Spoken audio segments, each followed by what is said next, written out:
ایک دفعہ کا ذکر ہے۔ ایک دور دراز کی پہاڑوں کے درمیان ایک خوبصورت لیکن پراسرار گاؤں واقع تھا۔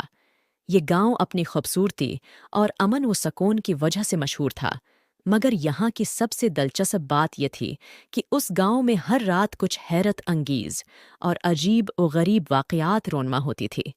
ہر رات چاند کی روشنی میں گاؤں کی درختوں پر جادوئی روشنیاں چمکنے لگتیں اور ہوا میں میٹھی میٹھی ساز بجنے لگتی۔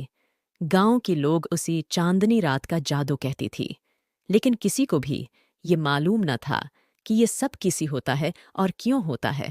ایک دن گاؤں میں ایک نوجوان لڑکا علی، جو بہت بہادر اور تجسس سے بھرپور تھا، اس راز کو جاننے کا فیصلہ کیا۔ علی نے گاؤں کے بزرگوں سے مشورہ کیا، مگر کسی نے بھی اس جادوئی راز کے بارے میں کچھ نہ بتایا۔ وہ سب کہتی تھی کہ یہ ایک قدیم جادو ہے اور اسی جاننے کی کوشش خطرناک ہو سکتی ہے۔ مگر علی نے ہمت نہ ہاری اور ایک چاندنی رات کو، جب سب سو رہی تھی، وہ تنہا جنگل کی طرف روانہ ہو گیا۔ جنگل میں داخل ہوتی ہے اس نے درختوں پر چمکتی ہوئی جادوئی روشنیوں کو دیکھا۔ وہ دل تھام کر آگے بڑھا اور ایک بڑی چمکتی ہوئی جھیل تک پہنچا۔ جھیل کے بیچ میں ایک سنہری تختی نظر آئی جس پر کچھ لکھا ہوا تھا۔ علی نے تختی کو قریب سے دیکھا تو اسی سمجھ میں آیا کہ یہ ایک قدیم زبان میں لکھا ہوا تھا، جس کا مطلب تھا جو بھی اس جھیل کی پانی کو چھوئے گا وہ جادوئی طاقتوں کا مالک بن جائے گا، مگر شرط یہ ہی کہ اس کا دل پاک اور نیت نیک ہو۔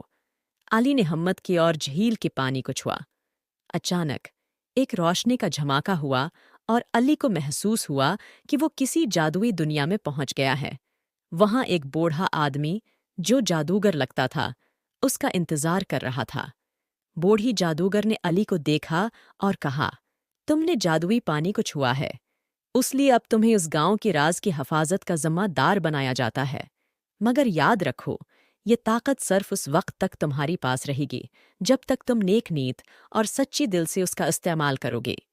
علی نے وعدہ کیا کہ وہ ہمیشہ نیکی اور انصاف کے لیے اس طاقت کا استعمال کرے گا۔